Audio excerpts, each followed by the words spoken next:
Okay so hello everybody, let's start with our lecture number 2। अपन CSR कर रहे थे, राइट? सीएसआर अपना चालू था। कल कुछ चीजें डिस्कस की थी अपन ने। द फर्स्ट थिंग वाज कौन सी कंपनी को ये एप्लीकेबल है। तो एप्लीकेबिलिटी क्या था? एप्लीकेबिलिटी इसका 3 क्राइटेरिया फुलफिल करने जरूरी है। सबसे पहले क्या, नेटवर्थ अगर 500 करोड़ से ज्यादा हो गया, तो यहाँ पे करोड़ों में बात होती, लाखों में नहीं होती, डायरेक्ट करोड़, ठीक है।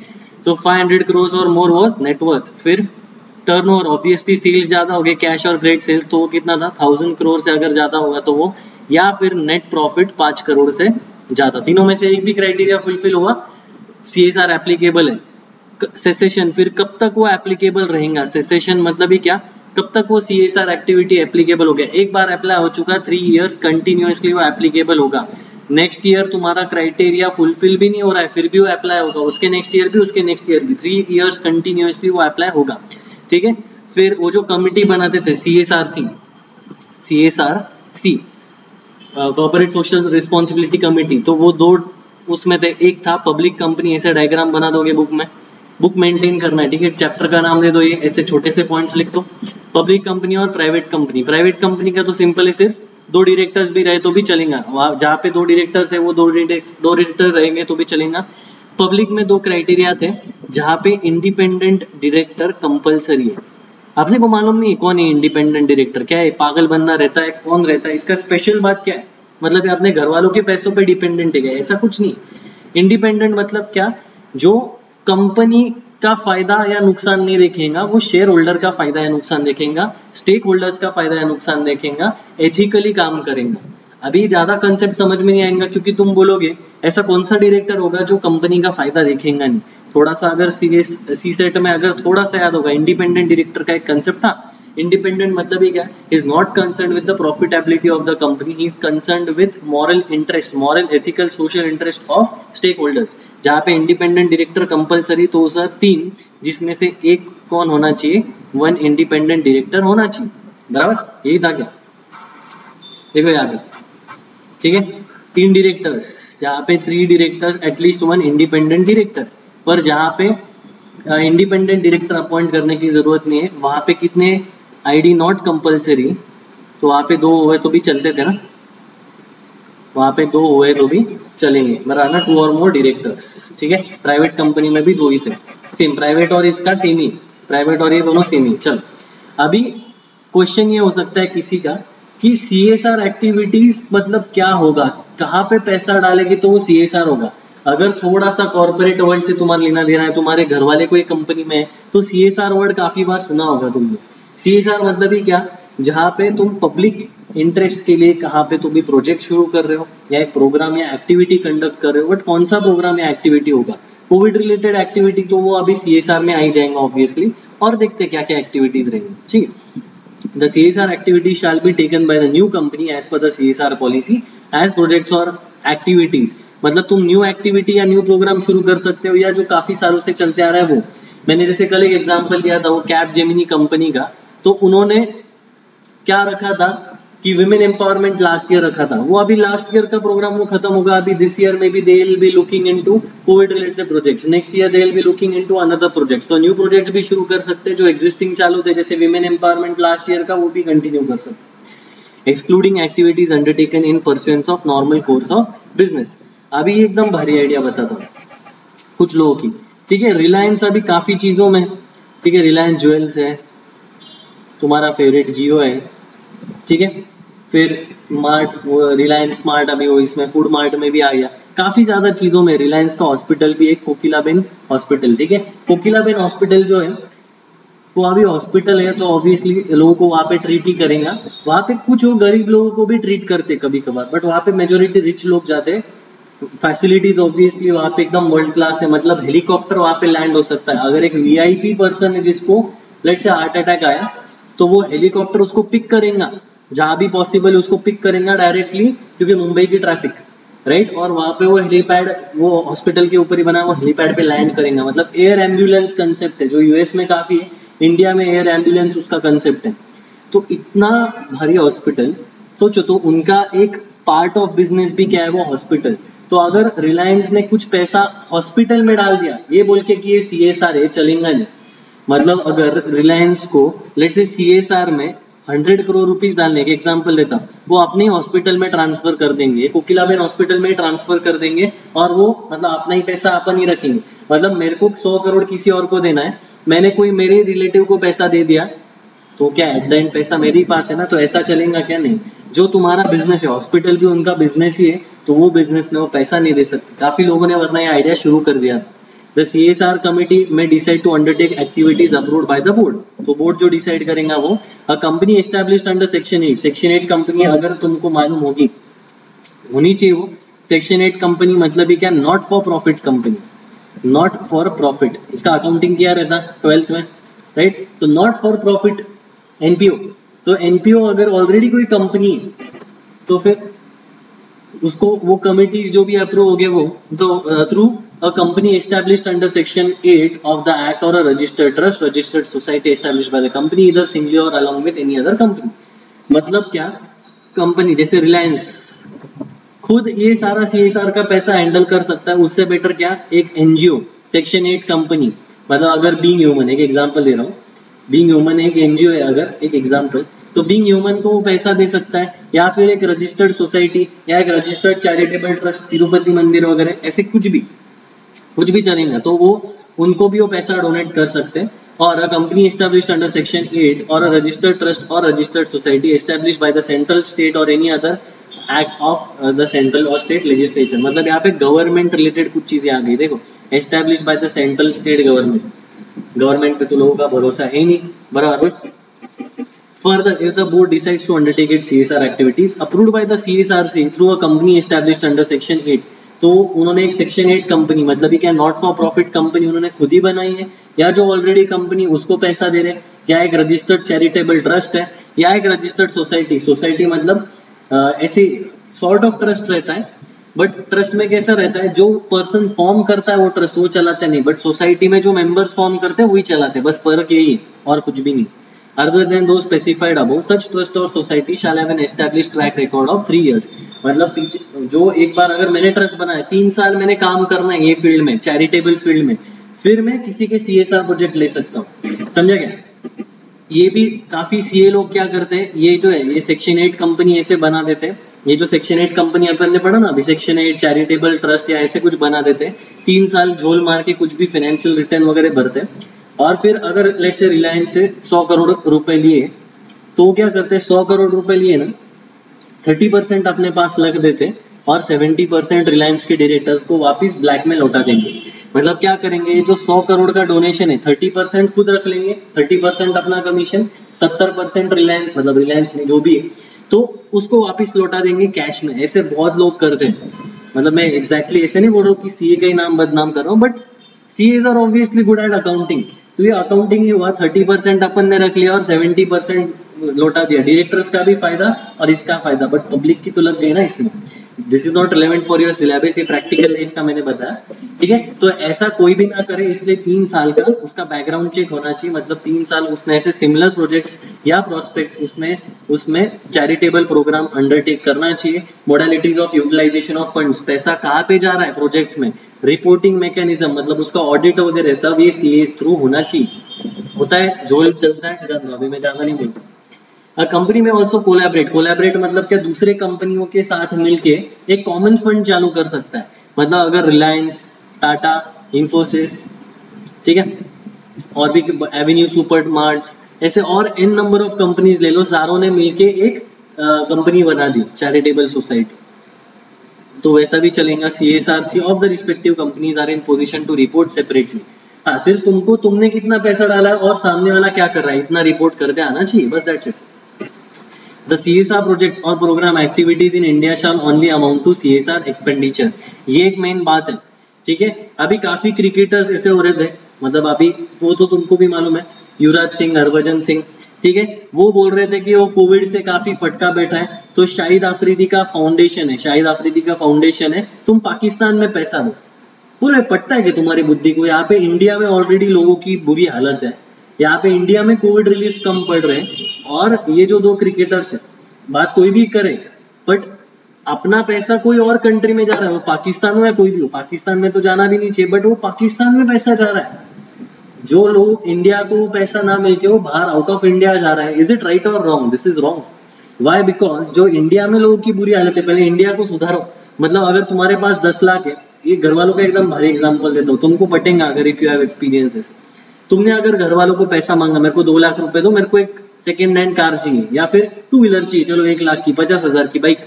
लड़के तो बाइक के पीछे एकदम पागल हो जाते। घर वाले तुमको पैसा नहीं देंगे, बट रिलेटिव्स को पैसा लगा, 2 लाख क्या 5 लाख पैसा पड़ा ना, रिलेटिव्स को दे देते और रिलेटिव डुबा देते। तो बोला चैरिटी घर से शुरू होनी चाहिए। चैरिटी बिगिंस एट होम, वो है ना वो कहावत। तो charity begins at home and should be only in India. CSR के लिए रूल है, आउट ऑफ इंडिया अगर गया वो सीएसआर नहीं कहलाए जाएंगे। ठीक है, एक और आइडिया किया मैंने। ठीक है, अभी लेट्स से ट्राइम ट्यूटोरियल्स को भी सीएसआर एक्टिविटी करना कंपलसरी हो गया। मेरे को 3 करोड़ देना है, बट मेरी इच्छा नहीं। मैंने मेरे एम्प्लॉयज को क्या बोला, एक काम करो, मेरे को 3 करोड़ तो वैसे भी बाहर वालों को देने, मैं 3 करोड़ तुम्हारे लिए खर्चा कर देता हूँ। मैंने मेरे एम्प्लॉयज को कुछ तो भी बंगलोज गिफ्ट किए या फिर कुछ उनके एजुकेशन का कुछ खर्चा उठाया, और मैंने बोला मैं तुम्हारी सैलरी से मैं से काट लूंगा। मेरा भी फायदा, उनका तो कुछ नुकसान नहीं, उनका कुछ फायदा नहीं। बट गवर्नमेंट ये सुन के नहीं लेंगे। तुम अपने बेनिफिट और अपने एम्प्लॉयज के बेनिफिट के लिए ही सिर्फ काम नहीं कर सकते, वो सीएसआर नहीं कहलाया जाएगा। ठीक है, तो क्या क्या सीएसआर में नहीं आता? आउट ऑफ इंडिया का एक्सपेंडिचर, ठीक है, और एम्प्लॉइज मतलब सिर्फ एम्प्लॉय को कोई खर्चा दिया वो नहीं आएगा, जो बिजनेस पर्पजेस के लिए स्पेंड किया वो नहीं आएगा। ये भी था ना पहले इसमें, बिजनेस पर्पजेस के लिए स्पेंड किया, नॉर्मल कोर्स ऑफ बिजनेस में स्पेंड किया, तो वो वहां पे नहीं आएगा। कंपनीज में build CSR capacities in their own personal, खुद के लोगों को भी वो ये कर सकते हैं, वरना बाहर वाले इंस्टीट्यूशंस को जिनका 3 सालों का ट्रैक रिकॉर्ड है तो वो उनको भी ये कर सकते हैं। But such expenditure including expenditure on administrative overheads, ठीक है, बाहर वालों को तुमने पैसा दिया तो चलेगा, बट एडमिनिस्ट्रेशन ओवरहेड्स मतलब ये क्या, जो सीईओ सीएफओ वो कंपनी के रहेंगे ना, जो डायरेक्टर्स, वो जो सेक्शन 8 कंपनी है, मतलब लेट्स से 100 करोड़ रुपए रिलायंस ने खुद स्पेंड नहीं किया, एक XYZ नाम की चैरिटेबल इंस्टीट्यूट है उसको दिया, तो 100 करोड़ दिया ना, तो मैक्स टू मैक्स 100 करोड़ में से 5% मतलब कितना, 5 करोड़ ही डायरेक्टर्स की सैलरी वगैरह होनी चाहिए। एडमिनिस्ट्रेटर ओवरहेड्स मतलब सैलरीज, 5 करोड़ से ज्यादा, 5% से ज्यादा सैलरी नहीं होनी चाहिए, वरना क्या है यहाँ पे भी जोल मारने का चांस है। ये क्या बोलेंगे, 100 करोड़ तुम रख लो, 20 करोड़ ले दो और बाकी का पैसा दे दो, ऐसा नहीं चलना। ठीक है, 5 करोड़, 5% से ज्यादा एडमिनिस्ट्रेटिव ओवरहेड्स में खर्चा नहीं होना चाहिए। मतलब मेजोरिटी पैसा किधर जाना चाहिए, चैरिटी में। कंट्रीब्यूशन ऑफ अमाउंट डायरेक्टली और इनडायरेक्टली, पॉलिटिकल पार्टी, बीजेपी को पैसा दे दिया, कांग्रेस को पैसा दे दिया, आम आदमी पार्टी को पैसा दिया, कोई भी पार्टी को ऐसा पैसा नहीं दे सकते, कोई भी पार्टी पकड़ लो, वरना क्या होगा, जब इलेक्शंस आते हैं ना तो कंपनीज भी पैसा देते हैं, क्योंकि क्या होता है, लॉबिंग बोलते हैं उसको। मतलब अगर एक एग्जांपल देता हूँ, क्लासेस अभी ऑनलाइन अब तक शुरू नहीं हुई, ठीक है, लेट्स से अभी इलेक्शन लग गए, 2 मिनट के लिए मान लो, तो मैंने बीजेपी को 1 करोड़ दे दिए, मैं बोला कि मेरे को बहुत नुकसान हो रहा है, ऑब्वियसली जो मतलब जो लोग फेस टू फेस आते थे, अभी उसके हार्डली 40-50% ही कैपेसिटी पे सारे बैचेस चालू है। दो ऑनलाइन बहुत बढ़ चुका है, जिसका ऑनलाइन सेट हो गया उसका बहुत अच्छा बढ़ चुका है, बट फेस टू फेस वाला जितना क्राउड था 50% हो गया, क्योंकि लोगों को इंटरेस्ट ही नहीं, आईपीएल देख रहे हो तो अभी भी। तो मैंने बीजेपी को 1 करोड़ रुपए दे दिए, और मैंने क्या बोला, अगर ऐसा कुछ भी रूल लगा, नासिक में नहीं लगाने का है, मेरे क्लास को नहीं लगाने का, तो बोलो मेरा इंटरेस्ट अगेंस्ट हो गया ना। ठीक है, वो इंटरेस्ट छोड़ दो 2 मिनट के लिए, मैंने पैसा दिया, this will not be a CSR, वरना मैं वो सीएसआर में गिनूंगा, ऐसा नहीं चलता। ठीक है, तो what is not included in CSR, ऐसा अपन क्वेश्चन लिखते थे, what is not included in CSR. CSR में क्या चीजें इंक्लूड नहीं होती, सबसे पहला क्या नहीं इंक्लूड होगा, क्या नहीं इंक्लूड होगा, business amount spend for business purpose, फिर आउट ऑफ इंडिया, फिर ये जो अभी अपन ने पढ़ा, पॉलिटिकल पार्टी को पैसा दे दिया, पॉलिटिकल पार्टी को पैसा दे दिया, फिर इसके ऊपर ये था कि ओन पर्सन, ओन एम्प्लॉइज को पैसा सिर्फ दिया, ओन एम्प्लॉइज के बेनिफिट के लिए दिया, ओन एम्प्लॉइज बेनिफिट, ठीक है, और आउटसोर्स किया है तुमने, आउटसोर्स किया whose admin overheads are more than 5%, जिसकी admin overhead salary are more than 5%। ये ओवरहेड्स क्या होता है, ये कॉस्टिंग में समझोगे, सेकेंड ग्रुप में हो, ठीक है, तो अभी के लिए छोड़ दो। ओवरहेड्स मतलब क्या, खर्चा, ओवरहेड्स मतलब लिख दो एक्सपेंस, ओवरहेड्स मतलब एक्सपेंस। ठीक है। चलो, तो लिस्ट ऑफ CSR एक्टिविटीज, क्या क्या CSR में आएगा ये तुमको लिस्ट बनाना है तुम्हारे बुक में भी। सब activities as are specified in schedule 7, ठीक है। तो लॉ को शेड्यूल में बांटते हैं, शेड्यूल में सेक्शंस होते हैं, सेक्शन में सब सेक्शन होते हैं, सब सेक्शन में क्लॉज होते हैं और क्लॉज में sub clause. Activities may be included in companies in their CSR policies. The entries must be interpreted liberally so as to capture the essence. एकदम strict interpretation नहीं करना है, मेन अपने को भावना समझनी है, क्या सामने वाला बोल रहा है उस पर नहीं देखना, प्यार देखना है यहाँ पे, ठीक है। जानबूझ के बोल रहा हूँ देखेंगे क्योंकि the items enlisted are broad based and intended to cover wide range as illustratively. तो अपने को लिबरल इंटरप्रिटेशन मतलब एकदम जितना यहाँ पे बोला है कट टू कट नहीं चलेंगे, इसके आसपास भी हुआ तो चलेगा। देखो, हंगर, पावर्टी, मैल न्यूट्रिशन, ये इरेडिकेट करने के लिए तुम कुछ प्रोग्राम मतलब वो ये रहता है ना भंडारा, सही का भंडारा बोलते, खाना पीने के लिए देते, वो चलेगा। हेल्थ केयर, ठीक है, आयुष काढ़ा बांट रहे हो लोगों को, प्रिवेंटिव हेल्थ केयर, वही सैनिटेशन, सैनिटाइजर्स बांट रहे हो, ठीक है, इंक्लूडिंग स्वच्छ भारत कोष सेटअप, स्वच्छ भारत तुमको मालूम ही है। सेफ ड्रिंकिंग वाटर अवेलेबल कर रहे हो तो वो भी आएगा। प्रोमोटिंग एजुकेशन, एजुकेशन प्रमोट कर रहे हो। स्पेशल एजुकेशन, तो इवन स्पेशल एजुकेशन में क्या आता है, वो ये कोर्सेस आते हैं अपने इलेक्ट्रिशियन के, कुछ रिपेयर्स के छोटे, वो ITI जो है ना गवर्नमेंट का प्रोग्राम, तो वो यहाँ पे आएगा। एम्प्लॉयमेंट एनहांसिंग वोकेशन स्किल्स, तो वही यहाँ पे जो मैंने बोला स्पेशली अमंग चिल्ड्रन, बराबर ना। चिल्ड्रन कम एज में क्या हो, अगर संगत बुरी हो गई, वो आगे काम नहीं करते, चोरी वगैरह करने से बेटर उनको कुछ तो भी लाइवलीहुड मतलब टैली वगैरह के क्लासेस वो भी प्रोवाइड किए चलेगा। विमेन को एम्प्लॉयमेंट, एल्डरली जो बुढ़े बुजुर्ग है, जो पेंशन जिनका नहीं या खत्म हो चुका है, घर वालों ने हकल दिया, उनको कुछ जॉब वगैरह, डिफरेंटली एबल्ड, हाथ पैर टूटे, लाइवलीहुड एनहांसमेंट प्रोजेक्ट्स, ठीक है। तो promoting gender equality, gender equality मतलब मेन एंड वीमेन को सेम पे होना चाहिए। एम्पावरिंग वीमेन, मैंने जैसे बोला वो कंपनी का एग्जांपल।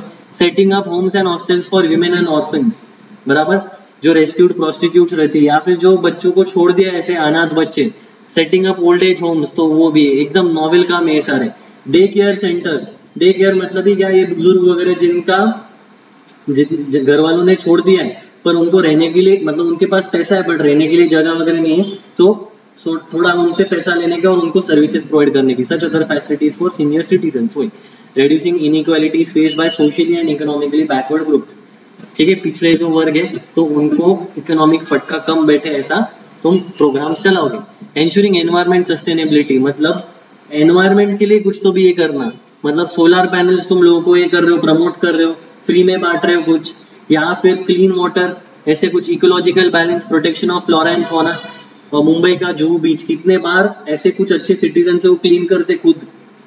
अभी जब लॉकडाउन था तो उसमें टर्टल्स आए थे वो काफी सारे बीचेस में after long time, after 25-35 years, ठीक है। तो ecological balance, animal welfare, animal मतलब वो क्या बोलते हैं जैसे एनिमल शेल्टर्स, तो वो सेटअप कर रहे हो। Agro forestry, conservation of natural resources, quality of soil, air, water, including contribution to clean Ganga fund.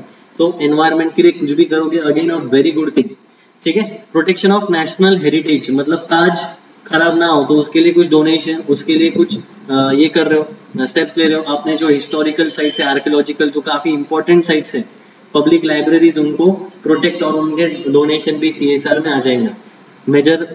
Measures for benefit of arm forces, ये बहुत एक इंपॉर्टेंट चीज है। अभी अक्षय कुमार इतना करता है आर्मी के लिए तो उसको भी CSR में उसको ये मिल जाएगा अगर उसकी कंपनी कंट्रीब्यूट करे तो। War widows and their dependents, ठीक है। तो जो आर्मी मैन थे अगर वो शहीद हो गए तो फिर उनकी विडोज को पैसा दे रहे हैं, उनके बच्चों को, तो अगेन वेरी गुड थिंग। यहाँ पे देखो कितने अच्छी अच्छी चीजों यहाँ पे बोली है, राइट। पॉलिटिकल पार्टी को भी पैसा मत दो ऐसा बोला है, so this is a very nice provision. पर साइडली क्या होता है यहाँ पे भी लूपहोल्स निकल चुके, ठीक है। रूरल स्पोर्ट्स, अभी अगर लॉकडाउन में ऐसे वो थोड़ा सा पहले उसके एक पर्सन था वो चिकड़ की रेस में वो बैल के पीछे इतना फास्ट दौड़ा था, हुसैन बोल्ट से भी ज्यादा फास्ट दौड़ा था वो, तो वो रूरल स्पोर्ट्स वैसे हो गया, national recognise sports, Paralympic sports and Olympic, ठीक है। उसके लिए contribution. Prime minister national relief fund, Covid fund भी आ गया है यहाँ पे। Schedule caste, schedule tribes, other backward classes, इनको भी अगर तुम कंट्रीब्यूशन दे रहे हो कुछ।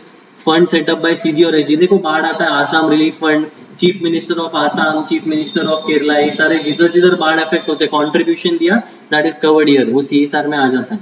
Contribution to the public funded universities, IIT को कुछ कंट्रीब्यूशन दिया, वेरी इंपॉर्टेंट। आईआईटी को कंट्रीब्यूशन दिया ना, क्या होता है वहां पे वो जो टीचर्स है, लेक्चरर्स है, उनका सैलरी हाइक करते हैं, वो रिसर्च करते आगे और कुछ कुछ अच्छे प्रोडक्ट्स निकालते हो। National laboratories and autonomous bodies, ठीक है, लैबोरेटरीज तो research work again, medical research, scientific and industrial research, even वो सीरम इंस्टीट्यूट ऑफ इंडिया, उसको अगर कंट्रीब्यूशन दिया तो वो भी अभी कवर्ड होगा। Atomic energy, defence, science and technology, ministry of information technology, इन लोगों को कंट्रीब्यूशन दिया तो वो कवर होगा। एम टुवर्ड सस्टेनेबल, आगे की फ्यूचर जनरेशन के लिए।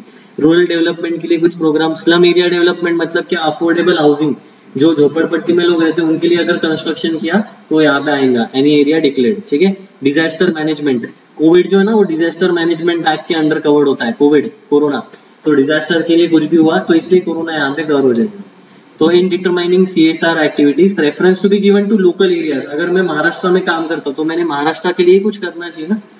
अगर महाराष्ट्र गवर्नमेंट ने मेरा किया तो फिर मैं क्या बोलूंगा, महाराष्ट्र गवर्नमेंट मतलब मुंबई, फिर क्या है वो POK हो गया, फिर वैसे जॉब चालू हो जाएंगे। तो इसलिए लोकल एरियाज को प्रमोट करो, ठीक है, जहाँ पे तुम काम करते हो। मैं अगर महाराष्ट्र में काम कर रहा हूँ, मैं दूसरे स्टेट को ये कर रहा हूँ तो अच्छा नहीं रहेगा। तो इसलिए ऐसा नहीं बोल रहे कि मत करो, बट प्रेफरेबली जहाँ पे अपना लोकेलिटी उधर ही सपोर्ट करो, ठीक है। तो उन्होंने ये सारा एक चार्ट बना दिया, ये बुक में लिख दो। 2014 में कुछ clarification, shall not be regarded as provisions, इस पे क्वेश्चन आ सकता है, स्टार मार्क कर लो। ऐसे स्ट्रेट अवे क्वेश्चन नहीं पूछेंगे। क्वेश्चन कैसे पूछते हैं ये जैसे अपना चैप्टर खत्म होगा, I discuss the paper with you, ठीक है, थोड़ा सा मतलब आइडिया आएगा। हाँ, तो क्या क्या नहीं आएंगे, one of events, one of events मतलब क्या, मैराथन, अवार्ड, एक चैरिटी इवेंट हो, रेस रहता है ना नासिक मैराथन, ऐसा कुछ नहीं चलेगा। एडवर्टाइजमेंट कैंपेन सिर्फ चलाया, टीवी के स्पॉन्सरशिप लिए, मतलब एक टाइम वन ऑफ एक्टिविटी नहीं चलता, कंटिन्यूअस करना चाहिए तुमने। वरना क्या, कोविड का एक्टिविटी मैंने एक बार कर दिया, कोविड का एक्टिविटी मतलब एक दिन मैंने खाना सबको खिला दिया, बस दैट इज नॉट CSR, थोड़ा टाइम तो करो। Expenses incurred by the company for fulfilment of any act और रेगुलेशंस, लेबर लॉस के लिए, ठीक है। अपने को लेबर लॉस का भी चैप्टर है, मतलब अपने को लेबर लॉस भी कवर हो गए, वो रहेंगे तुम्हारे JP में, थोड़े से कवर हो गए, कुछ कवर हो गए SBC में, ऐसे थोड़े थोड़े वो बाइफरकेटेड है। तो लेबर लॉस मतलब क्या, लेबर के बेनिफिट के लिए, तो जो कामगार रहते हैं तो कामगारों को कुछ पैसा दिया तो वो CSR में नहीं होगा, क्योंकि they are covered as your employees, ठीक है। ओके, तो अभी CSR पॉलिसी क्या होता है वो चेक करते हैं। CSR policy relates to the activities to be undertaken by the company as referred to in schedule 7 to the act and expenditure thereon, excluding activities in pursuance of normal course of business, वो तो अपन ने देख लिया। The rules provide that company inter alia shall include the following, ठीक है, क्या क्या इंक्लूड होगा, list of CSR projects undertaken as specified in schedule 7, ये शेड्यूल 7 था जो अपन ने अभी तक चेक किया। द मोडालिटीज ऑफ एग्जीक्यूशन, कैसे एग्जीक्यूट करोगे प्रोग्राम, मॉनिटरिंग प्रोसेस, कैसे ध्यान दोगे। एक बार सिर्फ मैंने डिसाइड किया मैं एजुकेशन सेक्टर में कंट्रीब्यूट करूंगा, जो बच्चों को क्लासेस नहीं अफोर्ड हो रहे हैं मैं उनको फ्री में क्लासेस दूंगा, हम लोग लेते भी है, बट और क्लासेस हम लोग ले रहे हैं, तो वो एक बार सिर्फ डिसाइड करके नहीं चलेगा ना, मॉनिटर भी तो होना चाहिए। But the activities should not be undertaken in pursuance of normal course of business of the company. But ये तुम्हारा मेन बिजनेस नहीं होना चाहिए। तो मैं कॉमर्स रिलेटेड अगर वो चीज करूं तो वो it will not be considered a part of CSR. The board shall include activities as are related to the areas or subjects specified in schedule 7. The CSR shall specify the surplus earning out of CSR project shall not be a part of business profit. जो पैसा आएगा ना वो business profit का part नहीं होगा, जो भी हो तुम कंट्रीब्यूट करोगे obviously. The board taking into account recommendations made by the CSRC approve the policy for the company and disclose contents and also place it on company's website. कोई भी कंपनी का वेबसाइट चेक करो, रिलायंस पे जाओ, रिलायंस की website पे जाओ, वहाँ पे CSR चेक करो, वो वहाँ पे इंफॉर्मेशन होगा। इन्फोसिस चेक करो, टाटा चेक करो, महिंद्रा एंड महिंद्रा चेक करो। The board ensures that the activities are undertaken by the company. तो जो एक्टिविटीज डिसाइडेड थे वो सच में फुलफिल हो रहे या नहीं हो रहे वो तुमको चेक करना है, ठीक है। एक मिनट से ओके, तो अभी CSR एक्सपेंडिचर चेक कर दे, क्या बोल रहे हैं। The board shall ensure that the company spends in every financial year.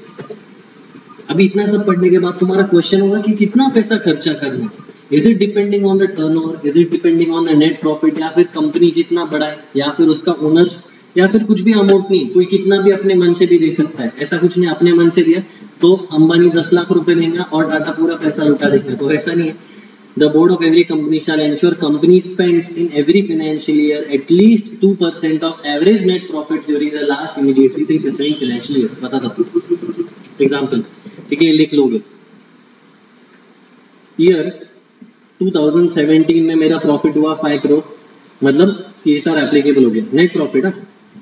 2018 में मेरा प्रॉफिट हुआ 7 करोड़, 2019 में मेरा प्रॉफिट हुआ 3 करोड़। भले यहाँ पे एप्लीकेबल नहीं, स्टिल एक बार अप्लाई हो गया तो 3 साल। तो एवरेज प्रॉफिट कैसे निकलेगा? 5 + 7 + 3 डिवाइड बाय 3, 3 साल ना, तो 12 डिवाइड बाय 3 तो 4, तो 4 ये क्या आया तुम्हारा? Average net profit. ये इतना पैसा नहीं देना है तुमको, इतना थोड़ी दोगे। एवरेज नेट प्रॉफिट कितना आया मेरा? 4 करोड़, और मैं 4 करोड़ का कितना परसेंट दूंगा? 2%। तो 4 करोड़ का 2% आई थिंक सो 10% आएगा 40 lakhs, तो 4 lakhs, तो 8 lakhs आएगा मेरा कॉन्ट्रीब्यूशन। 8 lakhs आएगा, मतलब 8 lakhs देना है, बराबर ना। 2% ऑफ एवरेज नेट प्रॉफिट। तो पहले एवरेज नेट प्रॉफिट निकाल लोगे। एवरेज नेट प्रॉफिट कैसे? Total net profit divided by number of years. Obviously ये तुमने किया होगा ये 12th में गुडविल निकालते वक्त। When the company has not completed period of 3 financial years, but अगर 3 साल हुए ही, लेट से पहले ही साल में तुम्हारा नेटवर्थ बढ़ गया, टर्नओवर 1000 करोड़ हो गया, या नेट प्रॉफिट 5 करोड़ से ज्यादा हुआ, तो during such immediately preceding years, तो मतलब मेरे को अब तक 3 साल हुए ही नहीं, ये पीरियड हुआ ही नहीं, सिर्फ ये, तो 2 सालों का एवरेज ले लो, खत्म, ठीक है। This amount will be the CSR expenditure, मतलब इतना खर्चा तुमको करना है। If the company fails to spend such amount, ठीक है, पर अगर कंपनी ने पैसा खर्चा ही नहीं किया, मतलब कितना खर्चा करना था? 8 लाख रुपए, खर्चा किया ही नहीं, तो बोर्ड रिपोर्ट में तुमको बताना है कि क्यों तुमने खर्चा नहीं किया। अच्छी बात है, तुमको स्टेक होल्डर्स को, शेयर होल्डर्स को बताना है कि हमको 8 लाख रुपए खर्चा करना था, हमको पब्लिक इंटरेस्ट के लिए पैसा देना था, पर हमने दिया नहीं, क्यों नहीं दिया, रीजन भी बताना है। Unless the unspent amount relates to any ongoing project as referred. पर हाँ, अगर कुछ प्रोजेक्ट चालू है और वो अब तक कंप्लीट नहीं हुआ है, तो फिर वो रीजन बताने की जरूरत नहीं, बट बाकियों के लिए तुमको रीजन बताना पड़ेगा। Transfer such unspent amount to a fund specified in schedule 6 within a period of 6 months from the expiry of the financial year, but ये येट टू बी नोटिफाइड है। मतलब क्या? This is not applicable. ये दिया है, तुमको पढ़ने की जरूरत नहीं, दिस इज नॉट एप्लीकेबल। होता क्या मालूम है क्या? लॉ ने क्या बोला है? अगर ठीक है, इधर तक अच्छा लगा, सब मस्त लगा सुन के कि मेरे को 2% देना है, इधर स्पेंड करना है, इंडिपेंडेंट डायरेक्टर रखना है, इधर बिजनेस के लिए मैं ये स्पेंड नहीं करूंगा, ये ऐसा नहीं करूंगा, सुनने के लिए बहुत अच्छा लगा। पर अगर मैंने स्पेंड नहीं किया ना, कुछ नहीं हो सकता, because this is charity. Government charity compulsory नहीं कर सकता। यहाँ पे उन्होंने प्रोविजन डाल के रखा है, अगर 8 लाख तुमने स्पेंड नहीं किए तो ये एक फंड में ट्रांसफर हो जाएंगे गवर्नमेंट के, बट ये प्रोविजन अब तक एप्लीकेबल नहीं है। अब तक एप्लीकेबल नहीं मतलब ये क्या है? सारा वॉलेंटरी, कंपलसरी नहीं है, ये वॉलेंटरी है, सारा कंपलसरी नहीं हुआ, ये टू बी नोटिफाइड है ना, ये क्योंकि so this is not applicable. Same ये भी नहीं है, अगर तुमने ये कंडीशन फुलफिल नहीं किए तो 6 महीने, ये देखो यहाँ पे क्या बोल रहे हैं, एनी अमाउंट रिमेनिंग अनस्पेंड, 8 लाख खर्चा नहीं किया, या चलो 4 लाख खर्चा किया, 4 लाख खर्चा नहीं किया, undertaken by the company in pursuance of CSR shall be transferred within 30 days to a special account to be opened by the company in a scheduled bank called unspent corporate responsibility account। जो पैसा तुमने CSR के लिए डालना था वो तुमने डाला नहीं, 8 में से 6 लाख खर्चा किया, 2 लाख नहीं किया, तो उसके लिए अलग अकाउंट शेड्यूल्ड बैंक मतलब जो RBI की शेड्यूल में आती, मेजोरिटी बैंक्स आती, कोऑपरेटिव बैंक्स नहीं आती क्योंकि वो अलग लिस्ट में आती, ठीक है। shall be spent in pursuance of their obligation towards CSR policy within a period of 3 years। तो वो पैसा अलग से एक अकाउंट में जमा रखना है और 3 सालों में वो पैसा खर्च करना है। From the date feeling which the company shall transfer to the same to a fund specified with in 30 days.